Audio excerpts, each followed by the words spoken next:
애정과 존중으로 뭉친 사람들 관계들이 있습니다. 사랑하는 연인이 있고요, 가족이 있고요, 그리고 친구가 있습니다. 그렇죠? 사랑하는 연인이 있고 가족이 있고 친구가 있습니다. 애정과 존중으로 뭉친 관계들입니다. 예수님께서 제자들을 친구라 부르십니다. 여기 14절 다시 보시면은 무엇이든지 내가 너희에게 명령하는 것을 너희가 행하면 너희가 나의 친구니라. 예수님께서 제자들을 친구라고 부르세요. 프렌드죠. 프렌드. 그러면 친구이기 때문에 13절에 뭐라고 그러십니까? 친구를 위해 생명을 내놓을 수 있는 그러한 큰 위대한 사랑에 대해서 지금 말씀하십니다. 자기 친구들을 위해 생명을 내놓는 위대한 사랑을 이야기하시죠. 자, 그런데 한 가지 있어요. 우리말로 친구 그러면, 특히 이제 좀 아이들 같은 경우 친구 그러면 꼭 나랑 나이가 똑같다 그런 어떤 그런 개념이 있죠. 예, 뭐 꼭 그렇지 않습니다. 그런데 이제 또 우리말로 친구 그러면은 친구라서 친구인 경우도 있고 그냥 단순히 부르는 호칭일 수도 있어요. 길에서 누구 만났는데 나이는 나보다 많은 것 같진 않아. 그러니까 딱히 할 말이 없을 때 뭐라 그래? 이 친구, 여보게 친구 그러죠? 그래서 내 친구라서 친구인 게 아니라 호칭이죠. 이해되시죠? 이게 언어가 그렇습니다. 언어가. 성경도 그러합니다. 성경도 이걸 우리가 기억하셔야 돼요. 겟세마네에 예수님 기도하실 때 예수님 체포조, 제사장들이 보낸 예수님 체포조가 왔는데 그 길 안내를 누가 합니까? 가룟 유다가 했지요. 그 가룟 유다를 향해서 예수님께서 뭐라고 하시냐면 친구라 그래요. 친구. 성경 봅시다. 마태복음 26장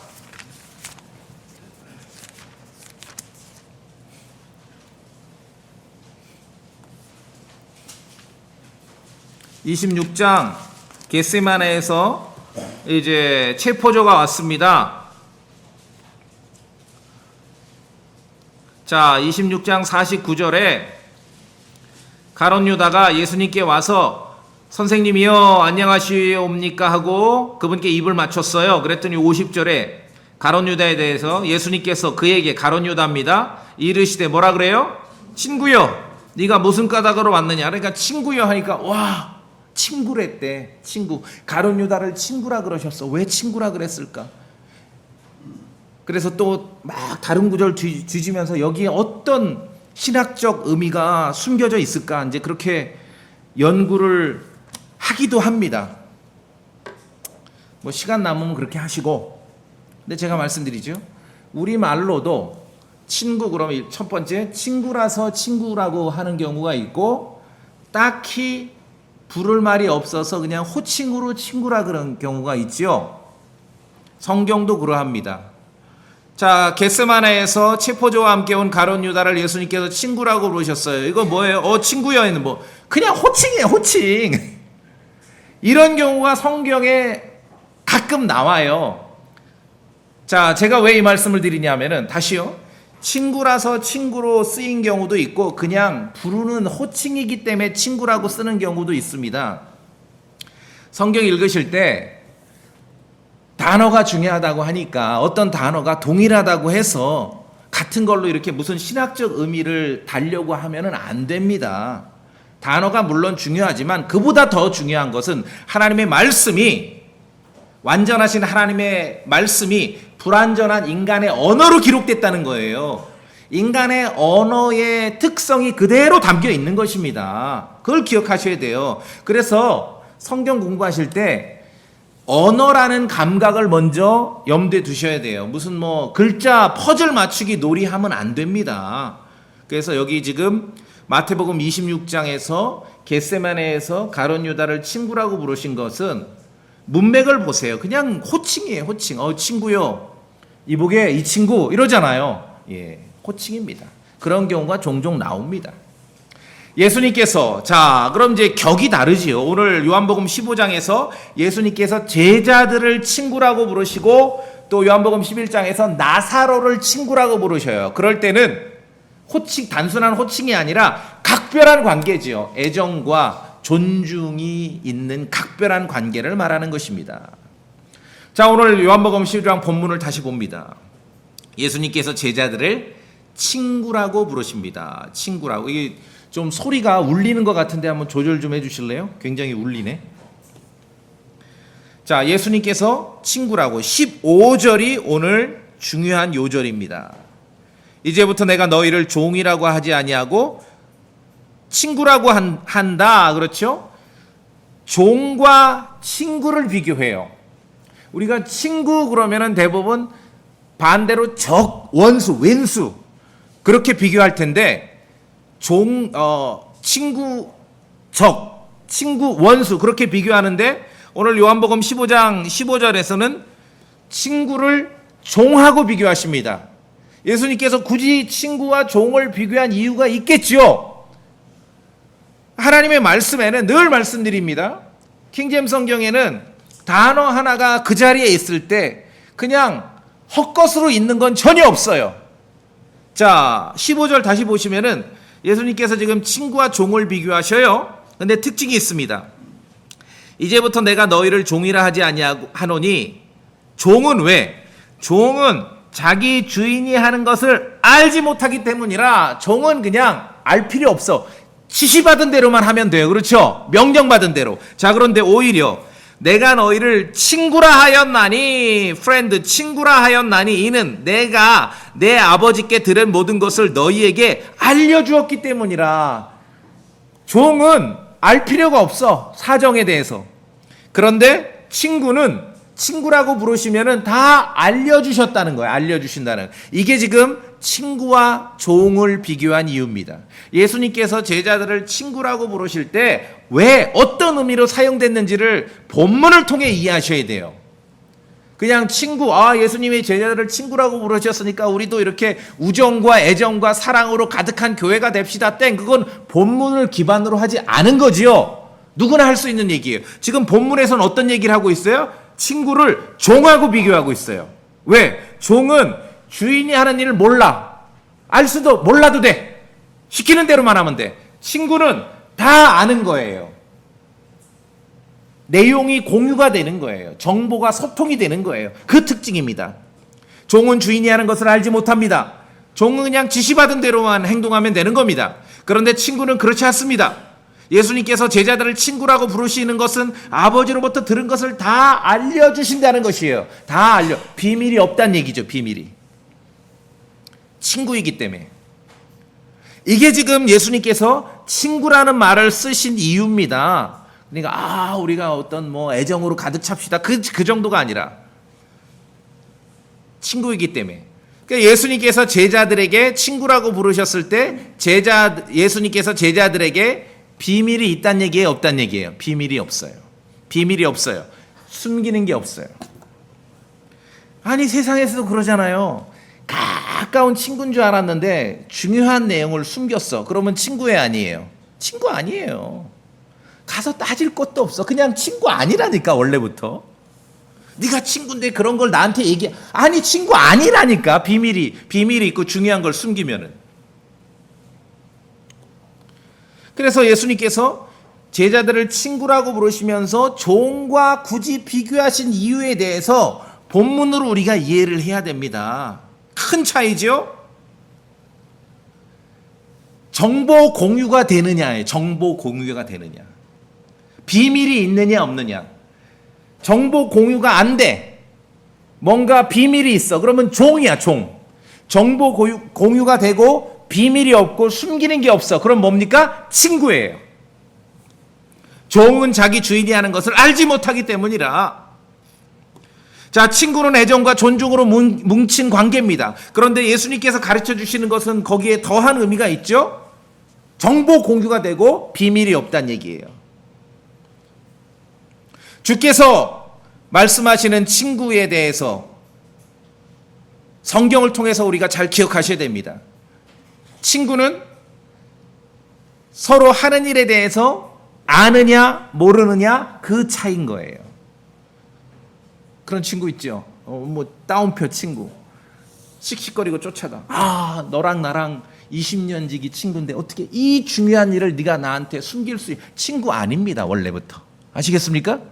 비밀이 있고 중요한 정보에 소통이 안 되면 친구 아닙니다. 자, 제가 이제 지난주 잠깐 며칠 여행하면서 저와 우리 교회가 하는 일에 특이점이 있습니다. 이 땅에 많은 사람들이 많은 교회가 중국과 함께 이 파트너십을 유지하면서 사업을 해왔어요. 많이 하고 있습니다. 우리만 하는 게 아니라. 근데 우리의 특이점은 20년 이상 그 사업을 지속하고 있습니다. 저랑 파트너인 분들은 저와의 관계가 20년, 15년, 다 10년 이런 분들이에요. 본인들도 신기해요. 이런 경험을 해본 적이 없거든요, 이전에. 그럼 우리 성도님들 한번 생각해 보세요. 왜 많은 이 땅에 다른 어떤 단체, 다른 교회, 다른 종교 집단 사람들도 많이 그런 사업을 한다고 하는데 왜 오래 가지 못하고 요란하고 소란하기만 하면서 금방 그 관계가 다 끊어져 버릴까? 그렇죠? 특별한 거 하는 것 같지는 않지만 어떻게 20년을 지속할 수 있을까? 제가 그렇게 생각하고 고민해 봤을 때 제 답은 친구가 되기 때문입니다. 친구. 그럼 우정이 남다르다. 그것도 물론 있지만 요한복음 15장 예수님 말씀을 우리가 적용을 하자면은 소통하고 동등하게 정보 공유를 하는 것이에요. 일방적이지 않고 종이 아니라 친구가 되는 것입니다.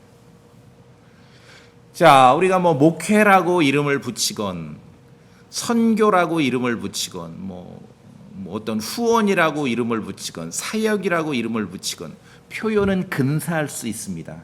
그런데 사람이 만나서 어떤 일을 하지요? 하나님의 왕국의 일들을 하면서 사람들이 오해를 합니다. 사람들이 둘이 만나면은 즉시로 관계 형성이 갑과 을로 형성이 돼요. 특히나 다른 나라에 이렇게 국경을 넘어 우리보다 약간 볼 때 약간 좀 빠진다 하는 나라 사람들하고 만날 때는 반드시 즉각적으로 갑과 을로 관계 형성이 됩니다. 그렇게 해서는 하나님의 왕국의 일을 할 수가 없다는 것입니다. 친구가 되어야 돼요. 친구가. 일방적이고 충분하게 내용을 공유하지 않은 상태에서 뭔가를 하라고 하면 하겠지요. 왜? 종들도 1, 2년은 끌고 가거든요. 그러나 그러한 관계는 지속될 수 없는 것입니다. 그래서 역사를 통해서 제가 보더라도 제국주의 목회, 제국주의 선교로는요, 하나님의 왕국을 이룰 수가 없습니다. 먼저 친구가 되어야 합니다. 예수님 말씀을 우리가 근거로 삼자면은 친구의 신뢰에는 비밀이 없지요. 충분한 대화와 충분한 정보가 서로 소통이 되는 것이에요. 이게 친구예요. 일방의 관계가 아니라. 제가 굳이 말을 붙이자면 제국주의식 목회, 제국주의식 선교, 이걸로는 하나님의 왕국을 이룰 수 없어요. 먼저 친구가 되어야 합니다. 그렇게 제가 지난 20년 동안 해왔습니다. 그래서 가서 뭐 해요? 친구가 돼야 하니까. 수단이 뭡니까? 좋은 밥을 먹고 기왕이면 더 좋은 커피를 마시는 거지. 지난주에도 어디 식당을 가재. 이게 미리 이제 물어보니까 메뉴가 뭐냐, 가격 그릇 하나에, 메뉴 하나에 중국 돈으로 10원씩 한대요. 10원이면 2,000원? 내가 100원짜리로 갔습니다. 그렇죠? 예, 2만 원. 서로 말씀을 근거로 친구가 되기 위해서는, 그렇죠? 그런 수단도 필요한 것이죠. 교회 성도도 마찬가지입니다. 여러분 이전에도 교회 생활 많이 해보셨잖아요. 근데 우리가 킹제임스 성경으로 모여서 교회를 하는데 킹제임스 성경으로만 모인 줄 알았는데 그래도 뭔가 더 좀 느낌이 다르죠? 뭐가 다른가? 교회도 마찬가지예요. 친구의 신뢰가 없다면요 절대로 오래 갈 수가 없어요. 오래 갈 수가 없어요. 서로가 소통이 되고 정보가 공유되는 거예요. 숨기는 게 많으면 친구가 아닙니다. 뭐 교회 업무 한다는데 맨날 어디 따로 밀실에 들어가서 한 3명이 논의를 해. 도대체 맨날 뭔 얘기를 하나? 숨기는 게 많으면 친구가 될 수 없어요. 친구가 모이지 않는 교회는 오래 갈 수가 없습니다. 그렇죠? 그건 종과 비슷하거든요. 내용도 모르는 거예요, 내용도. 그래서 제가 이제 함께 모일 때 광고 시간에 주로 우리 교회 광고는 다른 교회랑 특징이 있죠. 우리는 별로 뭐 특별한 행사들이 많이 없기 때문에 제가 주로 제 그 일주일 삶의 브리핑을 해드리잖아요. 그렇죠? 목회자가 어떤 일을, 목회자의 타이틀을 가지고 어떤 삶을 사는지를 교회 전체가 아는 것은 매우 중요한 것이에요. 그래야 친구의 신뢰가 형성되는 거거든요. 도대체 우리 목사님이 일주일 동안 뭘 할까? 궁금해하면 안 되죠. 모르면은 그게 친구의 신뢰가 형성되지 않는 것이에요. 목회자가 하는 일, 성도가 서로 하는 일, 집사가 하는 일, 뭐든지 교회가 함께 아는 건 매우 중요합니다. 이걸 아느냐 알지 못하느냐. 예수님 말씀하셨잖아요. 종과 친구의 차이가 여기서 결정되는 것이에요. 자, 교회가 모금을 합니다. 뭐 성경에 있기 때문에 교회가 모금을 해요. 여러분이 땀 흘려 일한 것으로 모금을 합니다. 돈을 모으는 일과 교회가 돈을 쓰는 일에 친구의 신뢰가 없다면은 알질 못해요. 돈을 모으기는 하고 뭐 썼다고는 하는데 알질 못해. 그러면은 교회 성도들이 모였는데 친구의 신뢰가 없는 거예요. 정보 소통이 없는 거지요. 내용 공유가 없는 거지요. 그럼 종과 같은 것이에요. 이전에 어떻게 여러분 신앙생활 하셨는지 아시겠습니까? 종으로 한 거예요. 종. 말로는 성도고 말로는 집사인데 다 종으로 한 거예요. 종. 알지도 못하고 그냥 지시받은 대로 복종하고. 그래서 제가 킹제임 성경으로 목회를 시작하면서 몇 가지 결심한 게 있는데 그건 돈에 대한 거예요. 뭐 11조를 안 한다 뭐 그 정도가 아니라 교회에서 돈에 대해서 돈 문제에 있어서는 부정과 부패가 없는 건 너무 당연하고 그건 상식이고 사람들이 모였는데 돈에 문제가 있으면 이거는 뭐 성경 펼 것도 없이 그냥 나라의 법에 위반이 됩니다. 그렇죠? 그건 너무 당연한 거고 교회는 돈에 대해서 교회 성도들이 궁금하게 만들어서도 안 된다. 여러분 안 궁금하게 되지요? 몰아서 공개도 안 해요. 매달 별로 쓸 것도 없어. 쓴 것도 없고 똑같아. 그래도 궁금하게도 안 만들어요. 왜? 제가 아는 만큼 여러분 아는 거예요. 집사님들이 아는 만큼 아는 거예요. 여기에 친구의 신뢰가 형성되는 것입니다. 종이 아니라. 예수님께서 제자들을 친구라고 부르시면서 말씀하셨잖아요. 내가 내 아버지께 들은 모든 것을 너희에게 알려주었기 때문이라. 종은 몰라. 아무것도 몰라. 근데 다 알려주잖아. 나이가 똑같다고 친구가 아니라 정보가 공유가 되고 정보가 소통이 돼야 되는 거예요. 목사가 아는 건 집사도 알아야 되고 집사가 아는 거는 형제님들, 자매님들 다 알아야 되는 것이에요. 그렇죠? 그래서 밀실에서 정말 어떤 몇 년에 한 번 특이한 주제, 정말 개인의 프라이버시가 극도로 관여된 그러한 주제가 아닌 이상 우리 교회 업무는 어떤 회의는요 밀실에서 이루어질 수 있는 일이 하나도 없습니다. 제가 집사님들하고 얘기하다가 지나가던 형제 꼭 앉으라고 같이. 그렇죠? 정보의 소통과 정보의 공유가 있을 때 친구가 되는 거고 친구의 신뢰가 있을 때 하나님의 왕국의 일들이 이루어질 수 있는 것이에요. 예수님께서 제자들을 지금 그렇게 말씀하시잖아요. 내가 너희를 친구라고 부를 거야.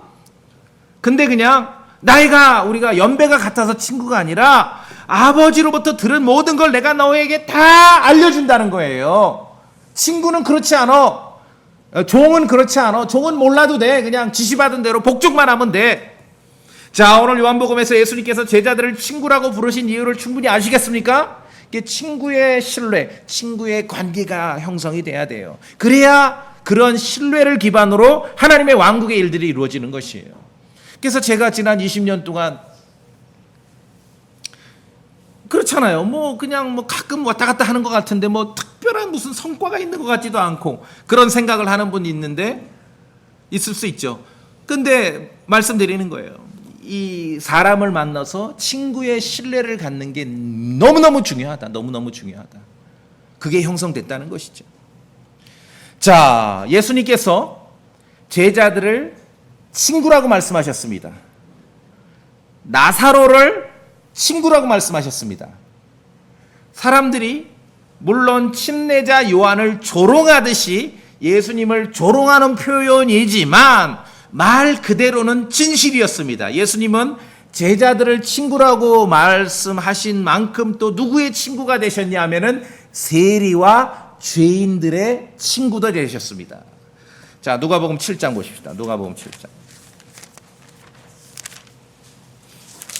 누가복음 7장. 누가복음 7장 34절. 성도님들 한번 읽어주시겠어요? 누가복음 7장 34절. 자, 이게 예수님 말씀이 사람들이 예수님을 뭐라고 이렇게 평가하는지에 대해서 예수님 말씀하신 거예요. 누가복음 7장 34절. 사람의 아들. 시작.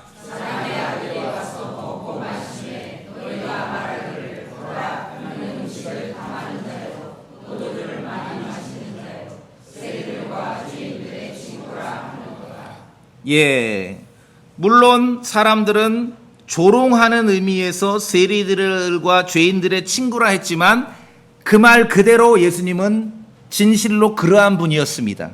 세리들과 죄인들의 친구였어요. 말하자면은 제자들이 아는 만큼 세리들도 알았고 죄인들도 안 것이죠. 당대의 종교 위선자들은 이 점에서 달랐습니다. 죄인들과 자신들을 거리를 둔 거죠. 죄인들과 거리를 둠으로 자신들의 종교성을 드러내고자 했던 것입니다. 그래서 가장 이 문화적으로나 역사적으로 이 성경 당대의 이 면을 가장 직접적으로 보여주는 장면은 뭐냐 하면은 누구와 함께 무엇을 먹는지예요. 이게 굉장히 중요합니다. 누구와 함께 무엇을 먹는지를 종교 위선자들은 엄청나게 따졌습니다. 근데 예수님은 달랐습니다. 예수님은 제자들의 친구도 되셨고 세리와 죄인의 친구도 되셨습니다. 자, 누가복음 19장도 볼까요? 누가복음 19장.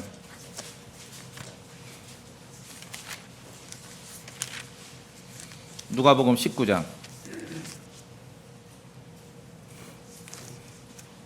삭개오 얘기입니다. 제가 5절 제가 볼까요? 19장 5절. 예수님께서 그곳으로 가셔서 위를 보시고 그를 보며 그에게 이르시되 삭개오야 속히 내려오라. 오늘 내가 반드시 네 집에 머물러야 하겠노라 하시니 삭개오는 세리고 당대 종교 위선자들이 볼 때 죄인이었거든요. 자, 그래서 삭개오 집에 간다는 거예요. 세리. 그랬더니 그 장면을 본 사람들이 수군거립니다. 7절에 철절에 사람들의 반응을 읽을 수 있습니다. 누가복음 19장 7절 그들이부터 읽어주시겠습니까? 시작. 그들이 그것을 보고 모두 수군거리며 이르되 그가 죄인인 사람의 손님이 되려고 가더라. 예, 용납이 안 되는 거죠. 삭개오 같은 사람하고 함께 밥 먹는 게 용납이 안 되는 거예요. 그러나 예수님께서는 세리와 죄인의 친구도 되신 것이에요. 그 말은 뭡니까? 제자들이 아는 만큼 세리도 알았을 것이고 제자들이 아는 만큼 죄인들이 알았다는 얘기죠. 지금도 마찬가지입니다. 그리스도의 복음을 제대로 알지 못하게 되면 성경시대 종교 위선자들처럼 먹고 마시는 걸 그렇게 따져 물어요. 야, 이게 아직까지 주제가 됩니까? 이건 그리스도의 복음을 알지 못하는 것이에요. 먹고 마시는 거는 이제는 이게 그런 심각한 주제가 될 수가 없어요. 그리스도의 복음 안에서는. 여전히 먹고 마시는 것을 문제 삼으려는 사람들이 있다면 여러분 멀리 하십시오. 멀리 하십시오. 여러분이 구원받고 그리스도의 복음을 믿은 이후로 여러분 입으로 어떤 음식물이 들어가는지는 그것은 무슨 신학적으로 교리적으로 따질 일이 아니거든요. 왜 멀리 해야 되냐? 진리의 말씀이 아니라 종교 위선자들과 더 가깝기 때문에 그렇습니다. 세리와 죄인들의 친구가 되신 예수님에 대해서 알지 못하기 때문에 그런 거지요. 누구와 친구가 되는데 성경 시대는 어떤 사람과 어떤 음식을 먹고 마시는지가 매우 중요한 주제였거든요. 그래서 이것을 아주 비중 있게 다루면서 심플하게 명료하게 정리를 하고 해결을 합니다. 우리가 뭐 레위기에 있는 것처럼 먹고 마시는 걸 따져야 될 유대인이 아니거든요. 우리는 그리스도의 복음을 믿는 복음 안에 있는 성도들이에요. 고린도전서 10장 보십시다. 이 구절로 심플하게 정리하시면 됩니다. 고린도전서 10장. 자, 여전히 여러분 주변에 신앙생활 한다고 하면서 먹고 마시는 문제로 따지는 사람이 있다면 이 구절을 여러분이 잘 기억하시고 인용하시면 돼요. 고린도전서 10장 27절. 고린도전서 10장 27절입니다. 성도님들 한번 읽어주시겠어요? 소리내서. 고린도전서 10장 27절입니다. 자, 믿지 않는 자 시작. 믿지 않는 자들 중에서 누가 너희를 잔치에 초대하여 너희가 가기를 원하거든 너희 앞에 차려놓은 것은 무엇이든지 항상 주님의 묻지 말고 먹어라. 정리되셨습니까? 그냥 말씀대로 하면 돼요. 그리스도의 복음을 믿고 복음 안에 있다는 사람들이 여전히 먹고 마시는 거를 따져 묻고 그것을 물론 우리가 주제를 삼아서 예를 들어 성경 공부를 한다 그러면은 1시간이나 2시간으로 이렇게 다룰 수 있어요. 정리를 할 수 있어요. 그러나 이것이 비중 있는 주제가 아니에요. 구약시대 유대인들은 이게 비중 있는 주제였거든요. 우리에게는 그렇지 않습니다. 뭐라 그래요? 심지어 믿지 않는 자가 초대해서 갔어도 묻지 말고 따지지 말고 먹고 마시라는 얘기지요. 전혀 문제가 되지 않습니다. 그런데 종교 위선자들은 예수님께서 삭개오 집에 들어가서 이제 음식을 먹겠다 하니까 난리가 난 거예요. 야, 조롱하는 거예요. 어떻게 죄인의 친구가 될 수 있느냐? 그렇죠? 죄인의 친구가 되기 위해 오신 것이죠. 제자들만 친구가 아니라 세리들의 친구도 되시는 거예요. 그래서 종은 모르죠. 내용을 몰라. 정보 공유가 안 되면은 그거는 친구의 신뢰가 없는 겁니다. 그렇죠? 예수님 말씀하신 대로 아버지께 들은 걸 모든 걸 너희에게 알려주었다. 우리는 이제 친구라는 말을 쓰는데 한자 말로 요 예수님의 요한복음 15장에서 말씀하신 것을 정확하게 담을 수 있는 한자, 친구를 의미하는 한자 말이 하나 있긴 있어요. 좀 요새 한자 공부를 학교에서 많이 안 하니까 이제 연식 대신 성도들은 알아들을 거예요. 직이라는 단어가 있어요. 직이. 이런 말들. 이게 바로 요 말이에요. 직이. 내 마음을 아는 친구를 직이라 그러잖아요. 그러니까 예수님께서는 지금 제자들을 직이라고 하시는 거예요. 그냥 말로만 친구가 아니라 소통이 되는 거죠. 마음이 통하고 정보가 소통이 되는 것이에요. 직이가 되시는 거예요. 직이. 예수님은 나사로의 직이었고 세리 삭개오의 직이이셨습니다. 종교 위선자들은 요점을 용납을 못하는 거예요. 요점을.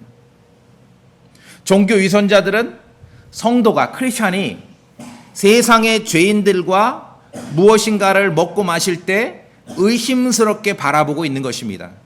그러나 성경은 오히려 반대입니다. 세상의 죄인들과 먹고 마시는 것에 대해서는 아무 통제를 주지 않습니다. 오히려 성도라고 불리면서 믿음 생활한다면서 나쁜 짓 하는 사람들과는 먹고 마시는 것을 삼가라고 가르치는 거예요. 거꾸로죠. 그러니까 온 천지가 거꾸로 알고 있어요. 누구와 먹고 마시는 것을 우리가 통제해야 되는가? 세상의 죄인들이 아니라 오히려 성도라고 불리는 사람들이에요. 그렇죠? 그래서 친구의 신뢰가 있다면, 성도들도 마찬가지입니다. 친구의 신뢰가 있다면은 어떤 사람이 누구와 무엇을 먹고 마시는 것이 문제가 되지 않는 거예요. 저녁에 가다가 늘 제가 조심하긴 하는데, 여러분이 가다가 삼겹살집에 여러분이 알지 못하는 사람하고 제가 마주 앉아 있어도 의심하거나 궁금해하지 마시라고요. 할만하니까 하는 거니까. 아시겠죠? 예. 친구는 언제나 사랑하며, 잠언 17장 말씀에 친구는 언제나 사랑하며, 사랑의 관계예요. 왜냐하면 충분하게 내용과 정보가 소통되고 공유되지요. 그러니까 사랑의 관계예요. 무슨 궁금할 게 없어. 의심할 게 없어요. 친구는 언제나 사랑하며. 예수님께서 제자들을 친구라고 부르실 때는 성경에서 말하는 그러한 친구의 의미가 포함되어 있는 것입니다. 친구로서의 신뢰가 있다면 식탁 메뉴는 물론이고 함께하는 사람이 누군지에 대해서도 시비 걸 일이 없는 것입니다. 친구의 신뢰가 있다면. 예수님께서는 세리와 죄인의 친구라고 조롱받으셨으나 실제 그러하셨습니다. 친구는 함께 먹고 마시는 사람이에요. 예수님께서는 친구들과 함께 먹고 마셨습니다. 예수님께서는 세리 삭개오와도 함께 먹고 마셨습니다. 여기서 이제 아까 우리가 고린도전서 10장 봤지만 무엇을 먹고 마시는지 그것 좀 이제 알아서 해결하시라고요. 그리스도의 복음 안에서는 이것이 이슈가 될 수가 없습니다. 이슈가 될 수 없어요.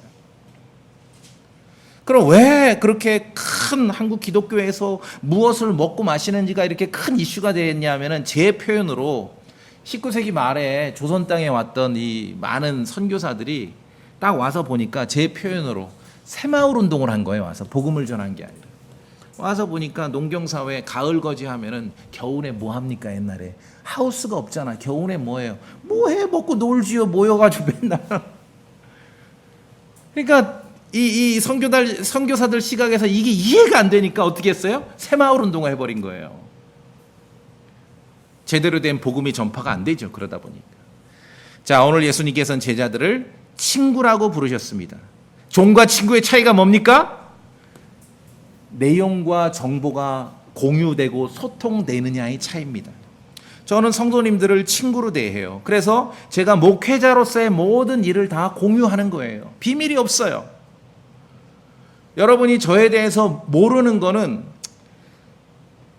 통장 내용만 몰라. 원하면은 그 복사해서 제가 알려드릴게요. 뭐 부끄러움이 없으니까. 목회자로서. 그렇죠?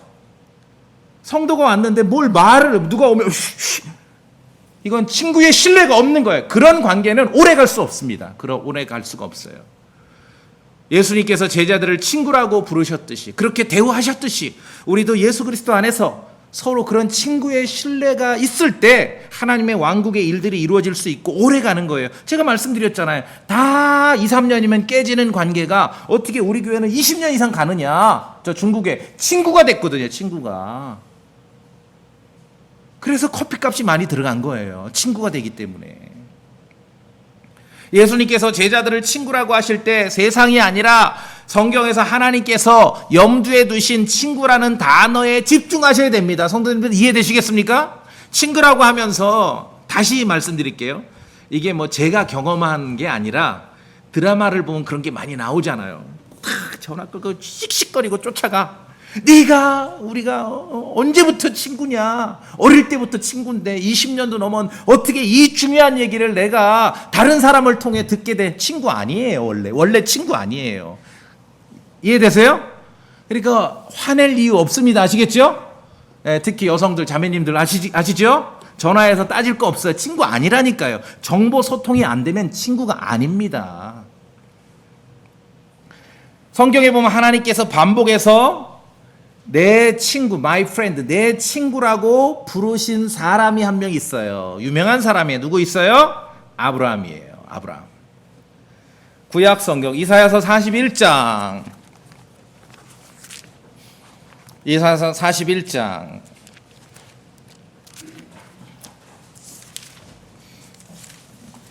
8절. 이사야서 41장 8절 우리 성도님들이 읽어주시겠어요? 이사야서 41장 8절입니다.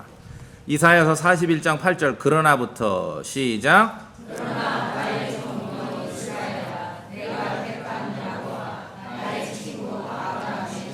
예, 아브라함을 두고 뭐라 그러십니까? 내 친구, 나의 친구, my friend. 주 하나님께서는 아브라함을 친구라고 부르셨습니다. 야고보서 2장에서도 아브라함이 하나님을 믿으니 그것이 그에게 의로 전가되었느니라 하고 말하는 성경 기록이 성취되었고, 야고보서 2장 말씀에 그는, 아브라함은 하나님의 친구라 불렸느니라. 하나님의 친구. 와, 대단하죠? 자, 그럼 오늘 요한복음 15장에서 예수님께서 제자들을 친구라고 부르실 때 그 친구라는, 주님께서 사용하시는 친구라는 단어의 의미를 우리가 생각한다면, 염두에 둔다면은, 하나님께서 아브라함을 친구라고 부르실 때, 둘이 전문 용어로 아삼육이냐, 그 말이 아니라, 하나님께서 아브라함을 친구라고 부르실 때, 뭐를 우리가 알 수 있어요? 아브라함에게는 다 이야기하시는구나. 그렇죠?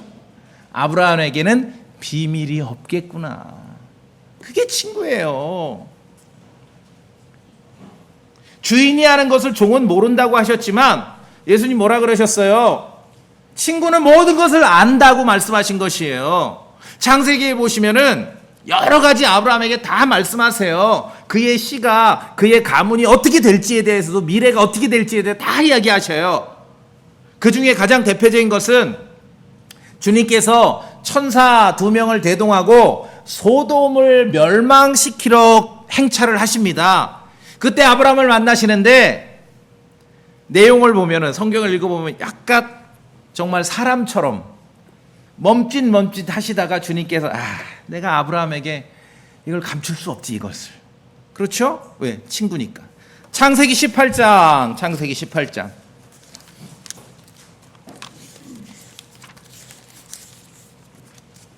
창세기 18장.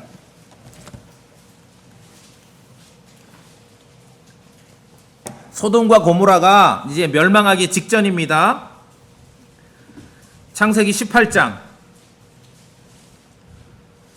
이제 식사 대접 받고 천사와 주님이 떠나기 직전이에요. 16절 제가 먼저 읽습니다. 창세기 18장 16절. 그 남자들이 거기서 일어나 소돔을 바라보매 아브라함은 그들을 배웅하러 그들과 함께 갔는데, 이제 천사들이죠. 17절 매우 중요합니다. 17절 성도님들을 읽어보세요. 창세기 18장 17절입니다. 주께서 시작.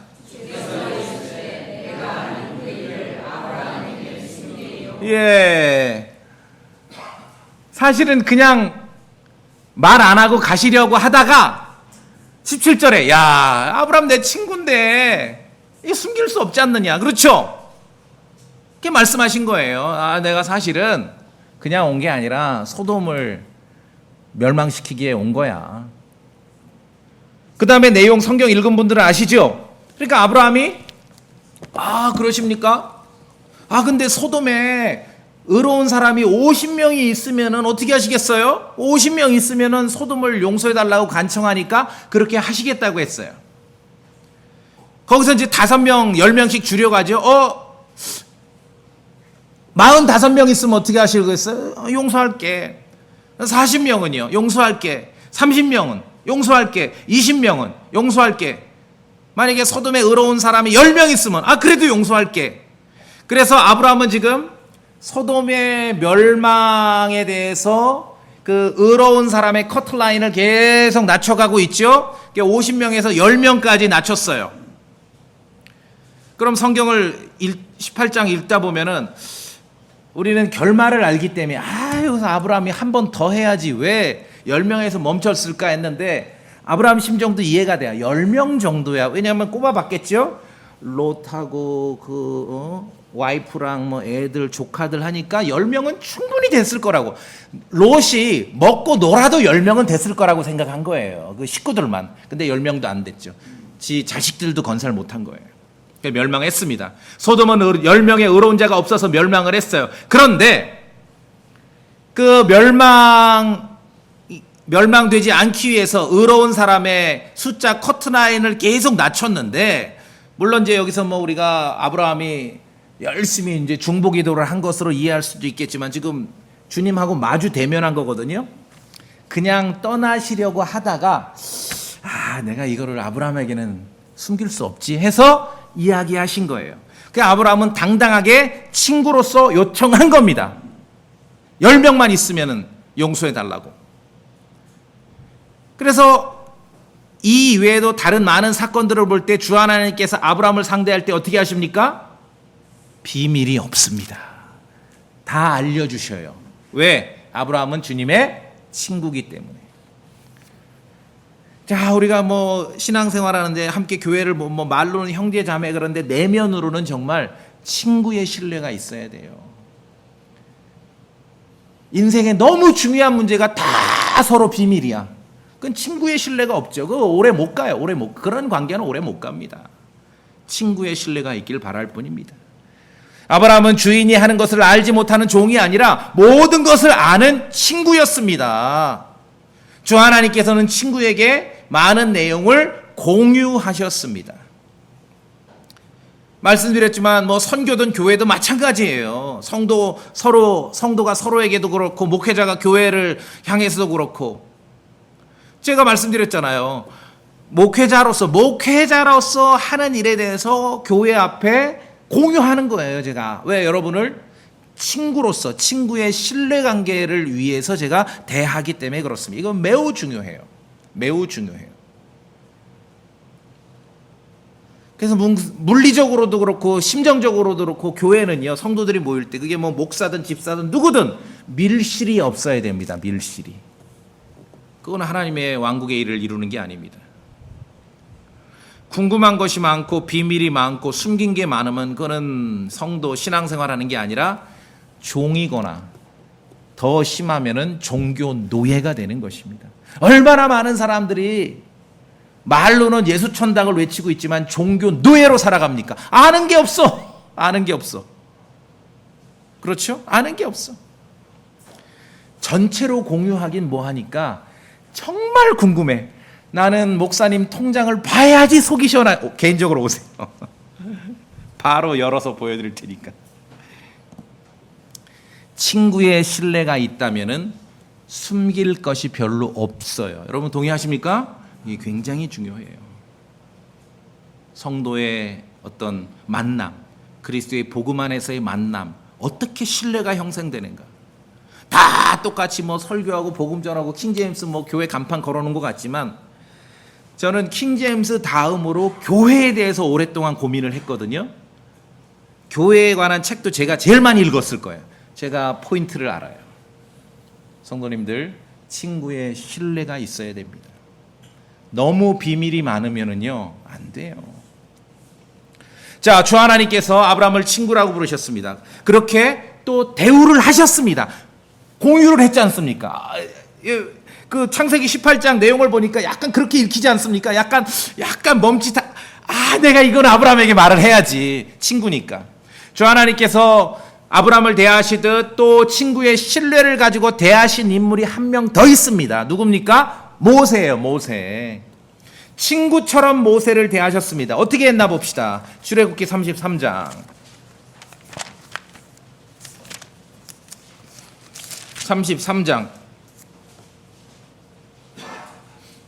11절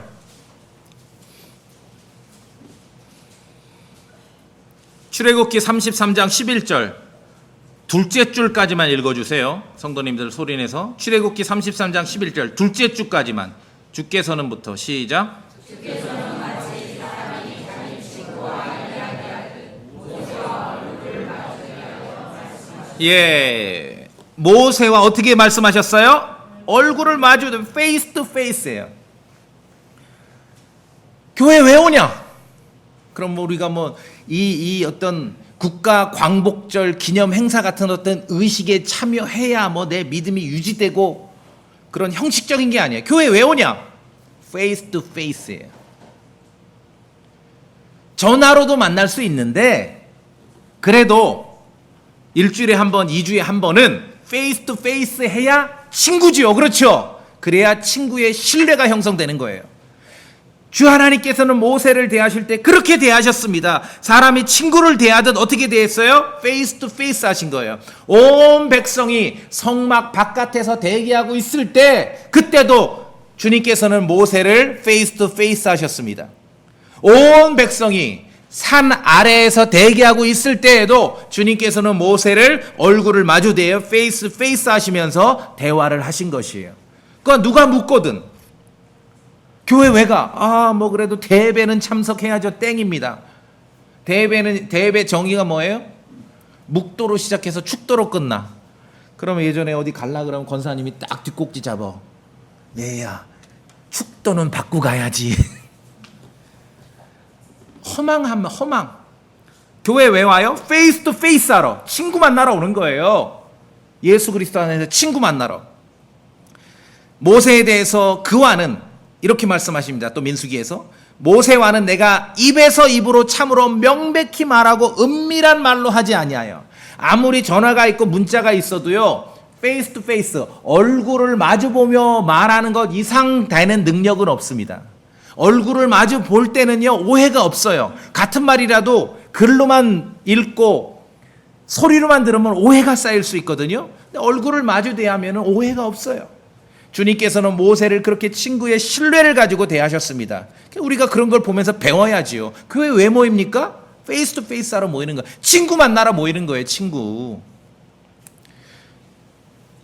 친구를 대하는 방식입니다. 페이스 투 페이스예요.